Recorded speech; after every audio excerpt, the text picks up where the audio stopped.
할렐루야. 사람들은 누구든지 인생을 살면서 이 자기의 뜻이 이루어지기를 간절히 소망합니다. 특별히 우상 숭배하는 사람들은 자신이 이 세상의 왕이 되고 그래서 우주 만물을 홀로 다스리기를 원합니다. 심지어 그들은 이 신들조차도 자신이 주문을 외우면 아니면 간절하게 간곡하게 자기의 몸을 상하게 해서라도 기도를 하게 되면 이 신을 움직일 수 있다라고 생각합니다.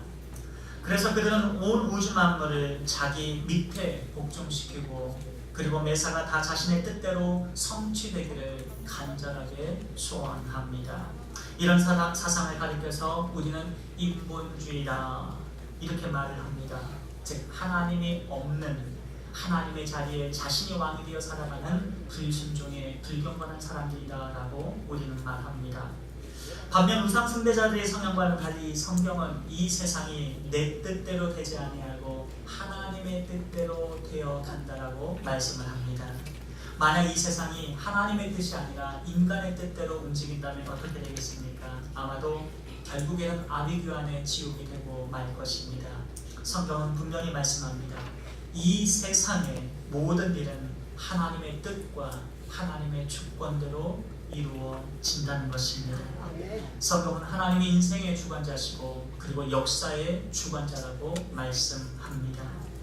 때문에 성경의 사상은 휴머니즘, 인본주의가 아니라 바로 신본주의이며 그리고 신율주의에 입각합니다. 그래서 우리 그리스도인들은 하나님 내 뜻대로 모든 것을 성취시켜 주십시오 이렇게 기도를 해서는 아니 되고 예수님의 로즈 프레이어처럼 주의 주기도문처럼 하나님 하늘에서 뜻이 이루어진 것처럼 이 땅 가운데서도 하나님의 뜻이 이루어지게 하여 주시옵소서 이렇게 기도해야 합니다. 이런 기도가 하나님께서 원하시는 기도이고 그리고 인본주의에 입각한 것이 아니라 신본주의와 신율주의에 근거한 믿음의 기도이기 때문에 그렇습니다. 그리고 이런 믿음의 기도만이 하나님의 응답을 받게 됩니다. 만약 우리가 하나님의 뜻이 이루어지는 세상에 살고 있는데 하나님의 뜻과 내 뜻이 일치하지 않게 된다면 어떻게 되겠습니까? 공교롭게도 하나님의 뜻과 반하여 우리의 인생에 걸어갈 때에 결국에는 우리가 다치게 되고 우리의 인생이 꼬여갈 뿐입니다.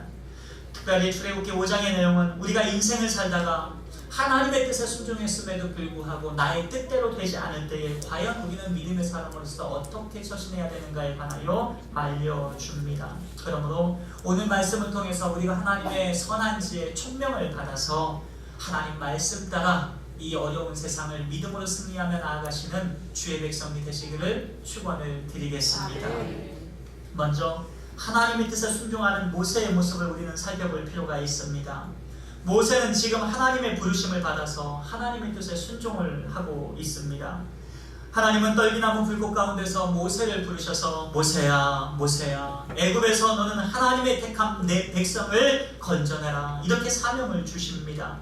그런데도 이 모세는 4번씩이나 변명을 하면서 하나님의 소명 앞에서 나는 할 수가 없습니다. 나는 무능력한 사람입니다. 나는 말도 없는 사람입니다. 나 같은 자가 어떻게 합니까? 내가 해도 저들이 듣지 않을 것입니다. 계속해서 자신의 무능력과 자신에게 처한 상황과 그리고 불신앙적인 그런 모습으로 하나님의 말씀에 불순종을 했습니다. 결국 하나님께서 모세에게 노를 바라시면서 더 이상 변명할 수 없도록 모세의 사촌형인 아론을 붙여주시고 필요한 모든 지팡이의 능력, 하나님의 능력이 되어주셔서 그 기적을 보여주심으로 말미암아 그 3가지의 기적도 보고 말 못하는 자신을 위해서 말 잘하는 아론형을 붙여줌으로 말미암아 모세는 순종할 수밖에 없게 됩니다. 그래서 모세는 사촌형 아론을 데리고 가서 이스라엘 장로들과 이스라엘 백성을 만나게 됩니다. 그리고 여호와께서 자신들에게 현현하셨던 것과 그리고 하나님이 자신들에게 명령하셨던 모든 말씀을 그들에게 전합니다. 그리고 모세와 아론은 여호와의 말씀이 진실하다는 것을 백성들 앞에 나타나기 위해서 하나님께서 보이셨던 그 기적, 지팡이를 던져서 뱀이 되게 하고 그리고 손을 품에 넣어서 문둥병이 되었다가 치유되는 것을 보여줍니다. 그리고 마지막으로 나일강에서 하수물을 떠다가 땅에 부을 때에 그것이 피로 핏물로 변하는 기적을 보여 행하였습니다. 그러자 이스라엘 백성들이 다 머리를 조아리면서 숙이고 여호와를 경배하고 이 모세와 아론을 그들이 하나님의 종인 것을 깨닫고 그들을 추앙했습니다. 여기까지 보게 되면 모세와 아론은 얼마나 기분이 좋았겠습니까? 계획했던 일이 승승장구합니다. 이야, 하나님의 말씀에 순종하니까 이렇게 내 인생의 대로가 펼쳐지게 되고 하나님 말씀에 순종만 하니까 이렇게 좋은 일들만 펼쳐지게 되는구나. 그렇게 기쁘기가 그지 없었을 것입니다. 하나님의 뜻과 이 모세의 뜻이 일치했으므로 그들은 승리의 안도감과 함께 사명에 대한 분명한 확신을 갖게 되었을 것입니다. 그래서 그들은 믿음으로 모세는 당당하게 이 바로왕에게 나아갑니다. 그리고 하나님께서 명하신 것처럼 하나의 가감 없이 한 글자로 틀리지 않고 하나님의 말씀을 전합니다. 오늘 출애굽기서 5장 3절 말씀 같이 한번 읽도록 하겠습니다. 3절입니다. 시작. 그들이 이르되 히브리인의 하나님이 우리에게 나타나셨은즉 우리가 광야로 사흘쯤 가서 우리 하나님 여호와께 제사를 드리려 하오니 가도록 허락하소서. 여호와께서 전염병이나 칼로 우리를 치실까 두려워하나이다. 우린 여기서 한 가지 의문이 생깁니다. 알다시피 모세의 목적은 단순히 3일 여행길을 얻어서 이스라엘 백성들을 이 광야에서 희생제사 한번 드리고 다시 애굽으로 돌아오는 그것이 목적이 아니었습니다. 하나님의 명령은 이스라엘 백성들을 데리고 엑소더스, 완전히 출애굽을 해서 하나님의 백성, 예배하는 백성으로서 독립을 하는 것이, 하나님께서 약속하신 적과 꿀이 흐르는 땅으로 인도해내는 것이 바로 모세의 사명이었습니다.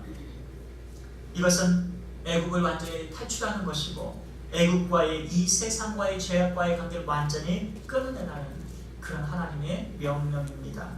그런데 왜 모세는 바로 앞에 가서 이렇게 하나님 명하신 대로 그대로 전하지 아니하고 왜 3일 여행길을 사흘길을 가서 하나님 앞에 제사를 드리겠다라고 이렇게 요구를 했습니까? 지금 모세가 바로를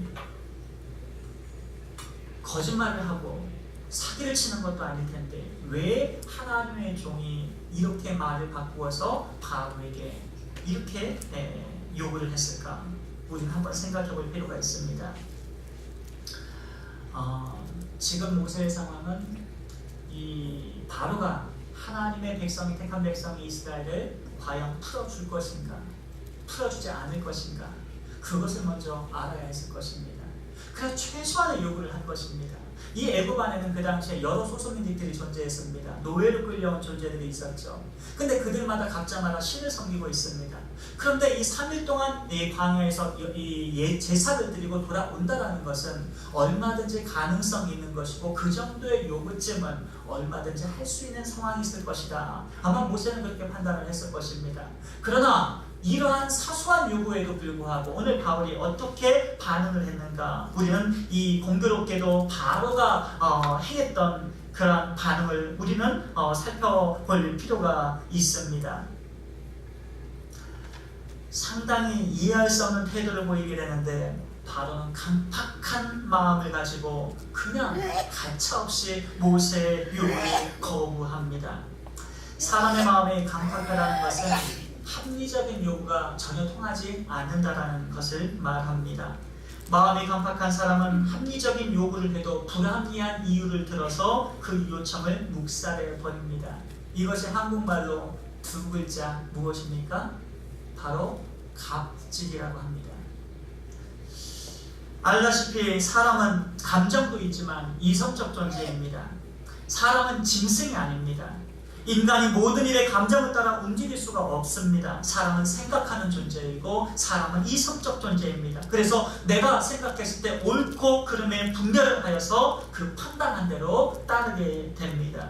그래서 인간은 이성을 가지고 하나님의 계시를 수납하기도 하고 수납한 하나님의 말씀을 믿고 순종할 수 있게 됩니다.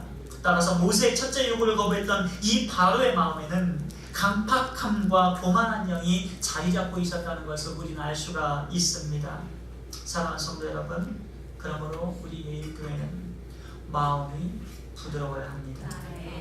강팍한 사람이 아니라 마음이 따뜻하고 부드러운 사람이 되어야만 합니다. 내 뜻대로 관철되지 않으면 성질내고 부는 데서 사람들에게 상처를 주고 피해주는 인간이 아니라 사람들을 찾아다니면서 내 뜻을 관철시키기 위해서 다른 사람을 헐뜯고 그 자기의 공동체를 무너뜨리는 그런 바로와 같은 강팍한 인생을 살아가는 것이 아니라, 내가 당신보다 똑똑하니까 당신이 내 말을 들어야 된다, 이러한 사고로 사람들을 폄훼하면서 무시하면서 살아가는 그러한 생활 방식이 아니라, 나 같은 죄인을 구원해 주신 예수님의 그 구원의 은혜에 감사해서 하나님의 사랑을 실천하고, 그리고 존중하며 나보다 남을 낮게 여기는 그런 따뜻한 인간이 되어야 하는 것입니다.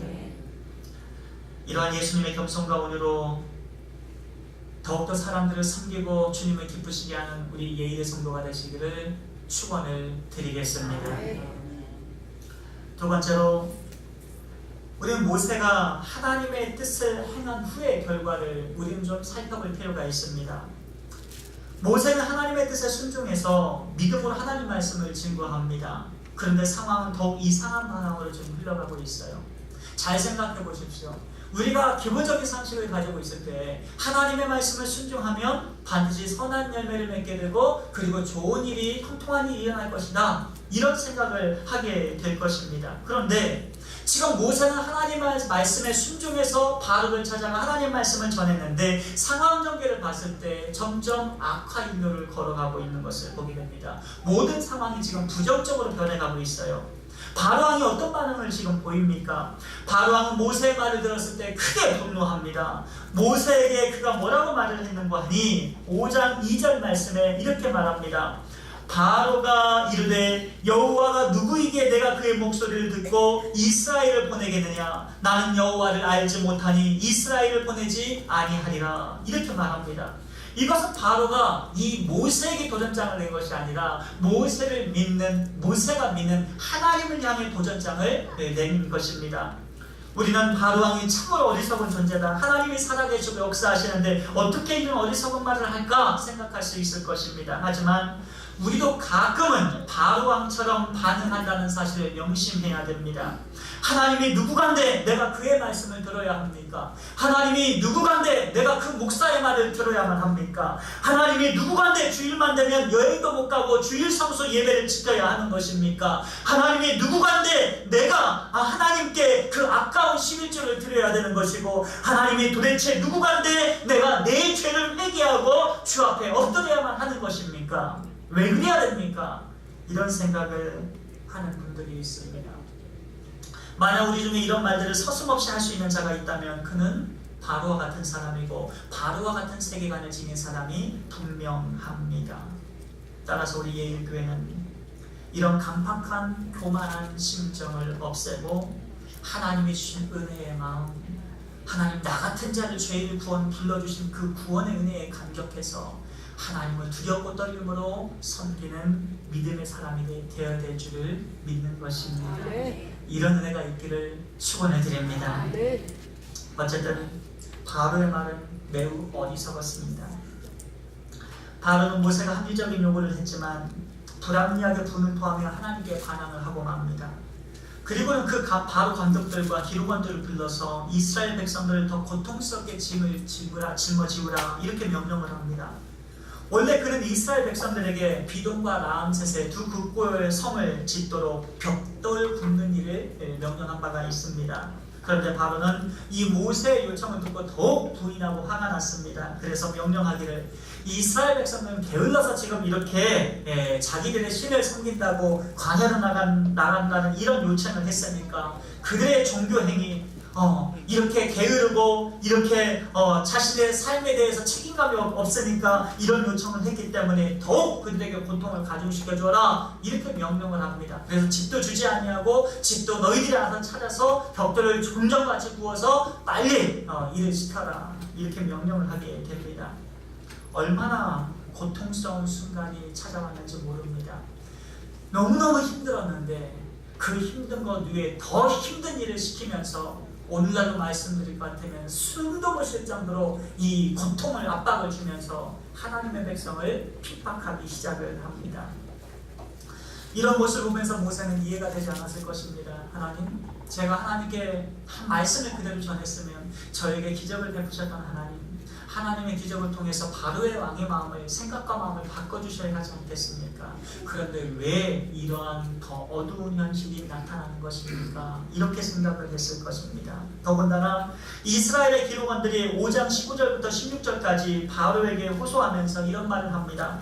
왕은 어찌하여 당신들의 종들에게 이같이 행하시나이까? 당신의 종들에게 짚을 주지 아니하고 그들이 우리에게 벽돌을 만들라 하나이다. 당신의 종들이 매를 맞사오니 이는 당신의 백성의 죄니이다. 그런데도 바로왕은 그런 호소를 듣지를 않습니다. 더욱더 이스라엘을 괴롭히고 벽돌 생산량도 조금 더 줄여지를 않습니다. 그러자 기록원들이 속으로 생각하기를 이거 화가 우리에게 크게 미쳤구나 라는 것을 깨닫게 됩니다. 그들은 바로왕을 떠나 나오면서 모세와 아론을 만나서 불평하고 원망하기 시작합니다. 얼마 전까지만 해도 머리를 조아리면서 이야 당신들은 하나님의 종입니다. 이런 기적을 베푸는 것을 보니까 당신들은 하나님이 보내신 분들이 맞습니다. 이렇게 그들을 높였던 그들이 이 어려운 현실 가운데서 하나님의 종 모세를 알아보지 못하고 도리어 5장 21절 말씀을 보니까 이렇게 그들에게 반박합니다.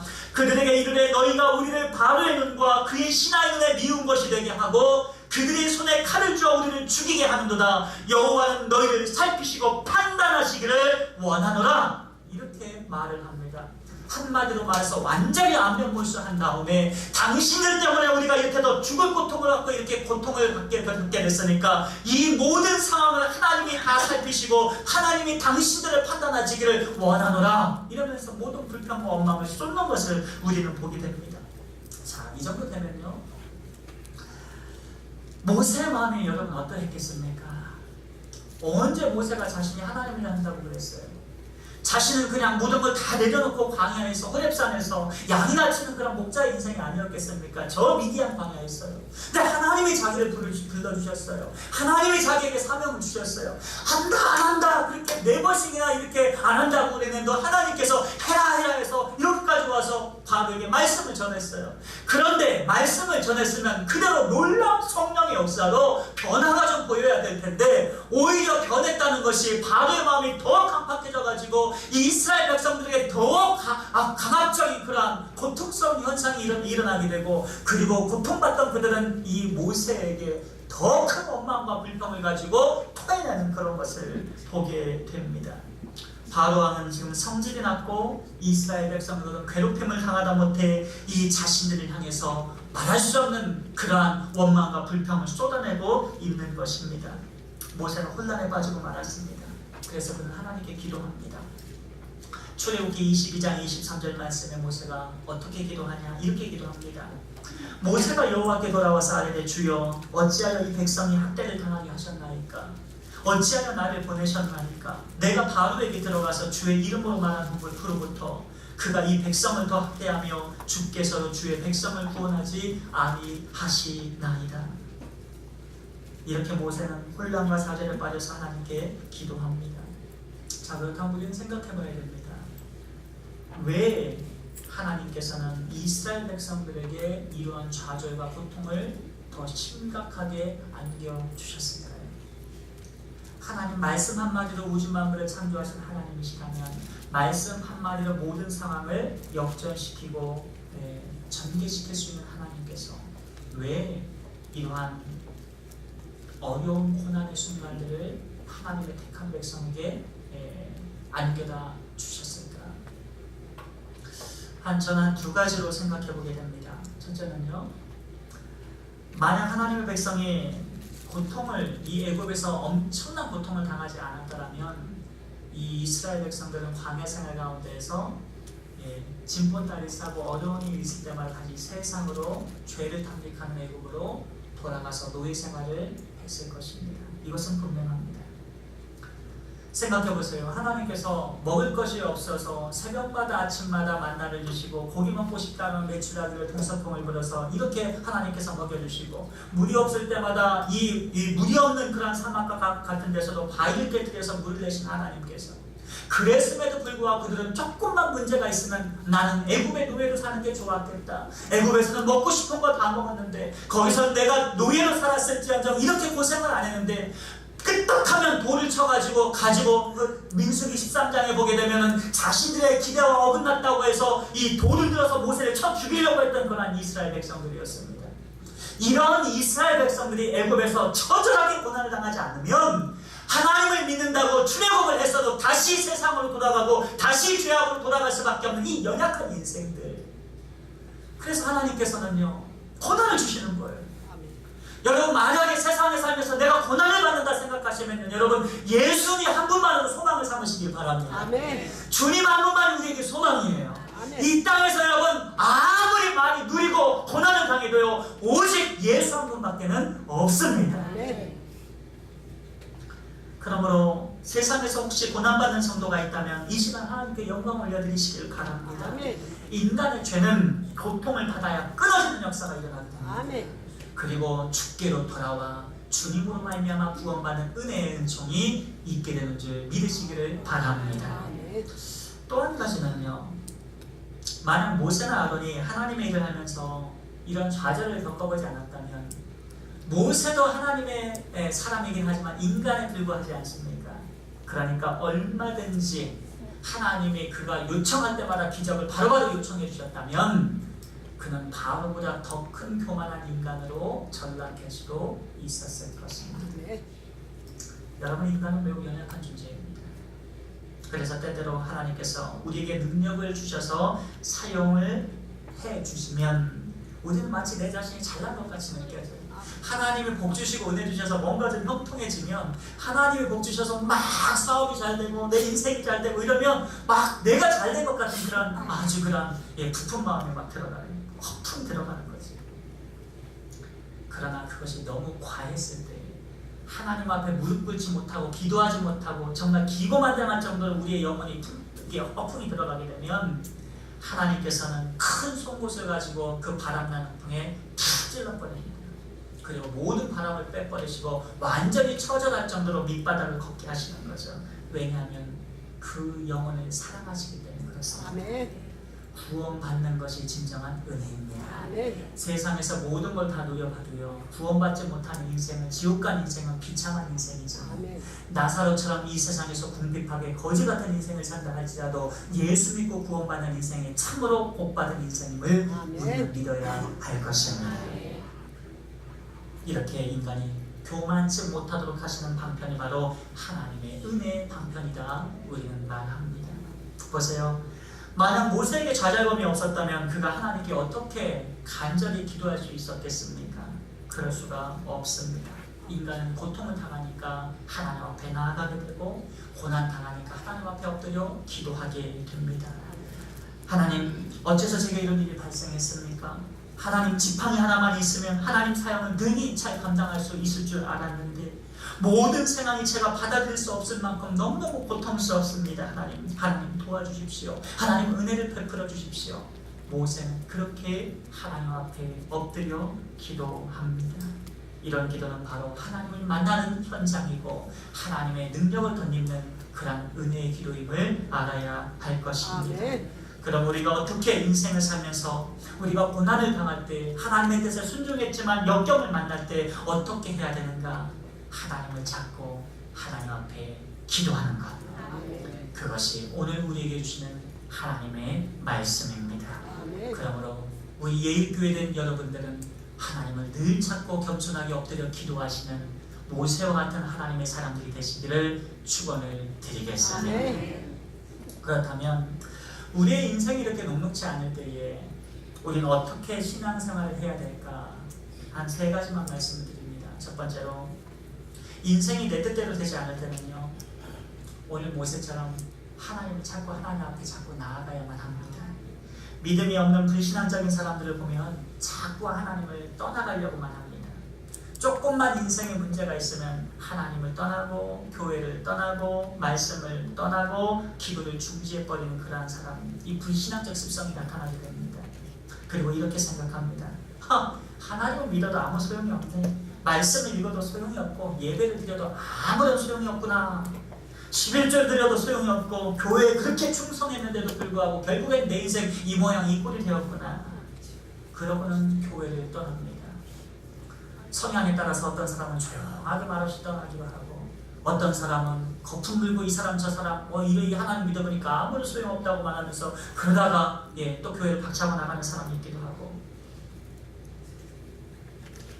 미성숙한 청소년들을 한번 보십시오. 아버지 어머니 이것 좀 해주시고 저것 좀 해주시오 요청을 합니다. 그러다가 부모님이 해줄 수 있는 건 해주고 안 해줄 수 못 해주는 건 안 해주고 이러면 요구사항이 받아들이지 않으면 아주 못된 자식들은 어떻습니까? 그냥 이놈의 이런 부모가 어딨냐, 이놈의 집안이 어딨냐, 이 망한 놈의 집안 이러면서 박차고 가출하는 그러한 자식들을 보게 됩니다. 성숙해야만 합니다. 사람에서는 사람은 성숙해야 돼요. 야고보서 4장 8절 말씀에 보면 하나님을 가까이 하라 그리하면 너희를 가까이 하시리라.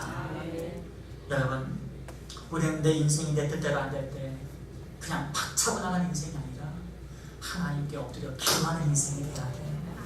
왜 하나님께서 이런 고난을 주셨는지 나는 모르잖아요. 우리가 모르잖아요. 하나님의 어떤 뜻에 있어서 우리에게 그 고난을 주는지 우리는 아무도 모릅니다. 왜 요셉에게 그런 고난을 주셔야 했는지, 다윗에게 왜 그런 고난을 주셔야 했는지 우리는 역사의 현장에 지나고 나서, 시간이 지나고 나서 그걸 알 뿐이지 그 고난 현장에 있을 때 우리는 전혀 알 수가 없어요. 다른 사람에게 물어봐도 알 수가 없어요. 하나님 한 분만이 알고 계실 뿐입니다. 할렐루야. 그러므로 우리가 어려움을 당할 때 해야 될 것은요, 왜 이런지를 알기보다도 하나님의 놀라운 섭리가 하나님의 뜻이 담겨져 있으므로 엎드려 기도하고 하나님을 찾고 기도하는 것이 우리에게 요청하시는 하나님의 우리의 신앙적 자세인 거예요. 아멘. 그러므로 여러분, 하나님을 찾는 그런 성숙한 믿음의 사람이 되시기를 바랍니다.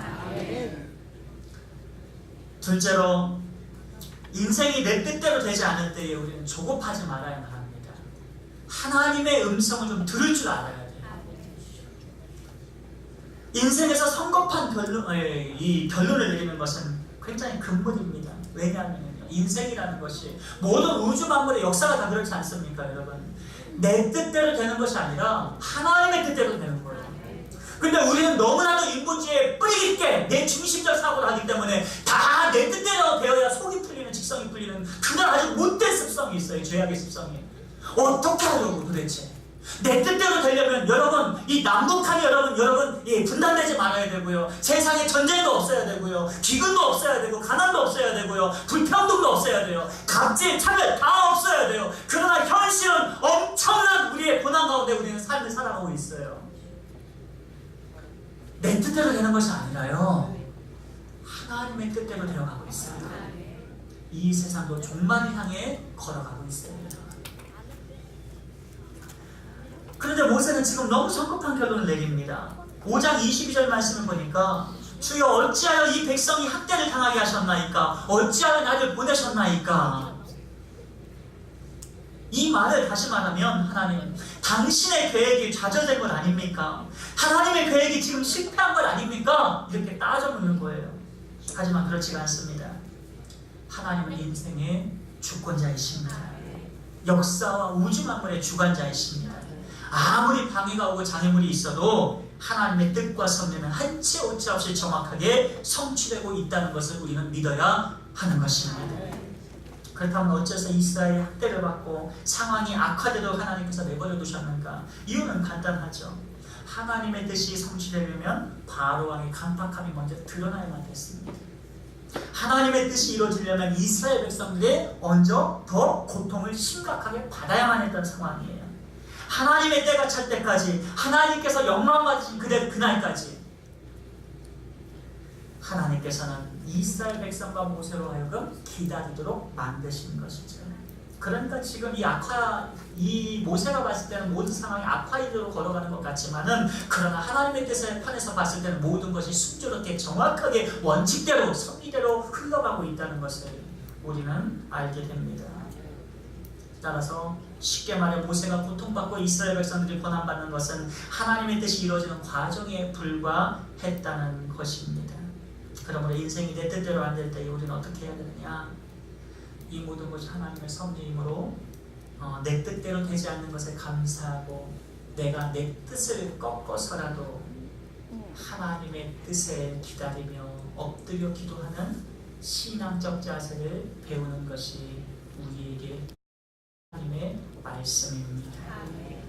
역사는 도도한 물결과 같고 원대한 물줄기와도 같습니다. 따라서 우리가 묵묵히 하나님의 말씀을 믿고 따르다 보면 반드시 때가 되면 하나님의 뜻대로 상황을 역전시켜 주시는 은혜가 있게 됩니다. 그러므로 여러분 고난을 이겨내십시오. 그리고 내 뜻대로 안 된다고 해서 분을 내고 이렇게 할 해서 아무런 도움이 안 돼요. 다 하나님 앞에 쏟아내시고 하나님 주신 은혜의 마음과 정결한 마음으로 몸과 영혼을 깨끗하게 하시는 그런 은혜가 있기를 축원을 드립니다. 마지막 세 번째로 인생이 녹록지 않을 때 우리는 그럼에도 불구하고 우리는 끝까지 정의의 편에 서야 됩니다. 하나님 편에 서고 예수님 편에 서야 되는 것입니다. 사단은 압제를 상징하고 그리고 포악의 상징이고 불신과 탐욕의 상징입니다. 즉 이 바로왕은 사단과 마귀를 상징하는 그런 존재인데 마귀는요 이렇게 오늘 말씀처럼 항상 택한 백성들에게 고통을 주고 압박을 줍니다.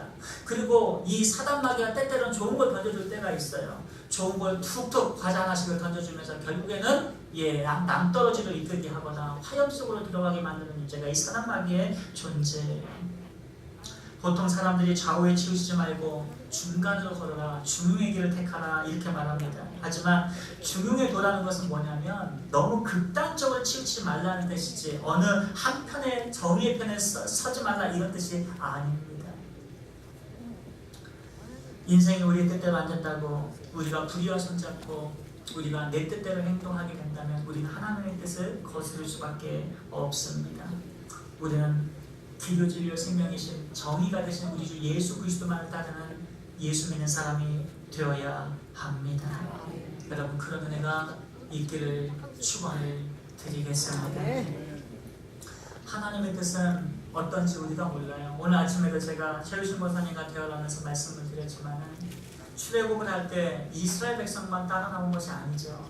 잡족이라고 다른 노예들이 함께 있게 따라 나와서 그들은 이스라엘 백성을 밥해주고 노예처럼 살던 사람들이에요. 그러나 그들이 처음에는 갈 때마다 문제를 일으키고 그랬지만 놀랍게도 여러분 이 가나안으로 들어가서 또 그 안에 7족 중에 기본 족속이 또 여호수아 앞에 찾아와서 스스로 노예가 되겠다고 자처하지 않습니까? 그런데 하나님께서는 그들 가운데서도 할례를 받아 유대인으로 돌아온 백성을 허용을 해주셨어요. 무슨 이야기냐? 우리는 자꾸 복음을 전해야 됩니다. 그러다 보면 그 안에 택한 백성이 하나님께로 나아오게 되고 예수 믿고 회심하게 되는 역사가 일어나게 되고 하나님께 영광을 돌리는 삶을 살게 되는 것입니다. 할렐루야.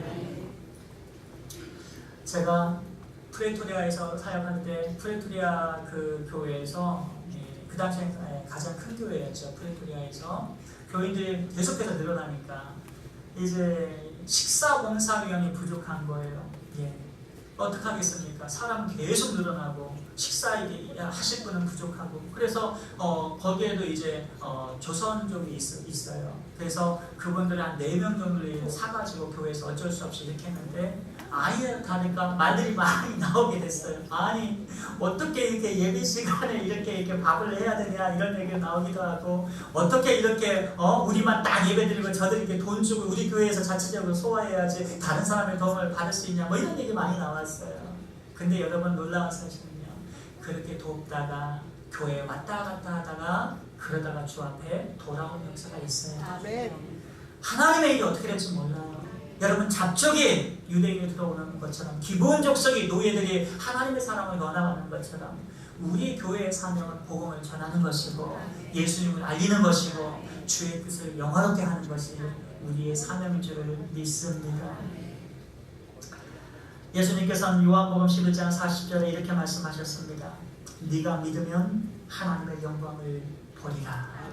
우리가 해야 될 것은 뭐가 뭐고 돈은 도고 이런 얘기를 할 것이 아니라 우리는 하나님의 뜻을 우리는 알 수 없지만 이 어려운 현실 가운데 하나님께 기도하면서 하나님께 가장 선한 길로 이끄실 것을 믿습니다. 이런 믿음의 마음으로 믿음으로 하나님을 섬기는 그러한 은혜의 삶을 살아야 할 줄을 믿습니다. 그런 은혜가 있기를 주의 이름으로 축원을 드립니다. 기도하십니다. 하나님 아버지 감사드립니다. 하나님 우리가 삶이 어려울 때 내가 하나님의 뜻에 순종했는데도 불구하고 고난을 맞이할 때 하나님 불신함으로 판단하고 불신앙적인 습성으로 하나님 그런 태도로 살아가는 것이 아니라 끝까지 하나님의 뜻을 믿으며 겸손하게 엎드려 기도하는 우리 모든 예일교회가 되게 해 주시옵소서. 저희는 하나님의 영광을 보기를 원합니다.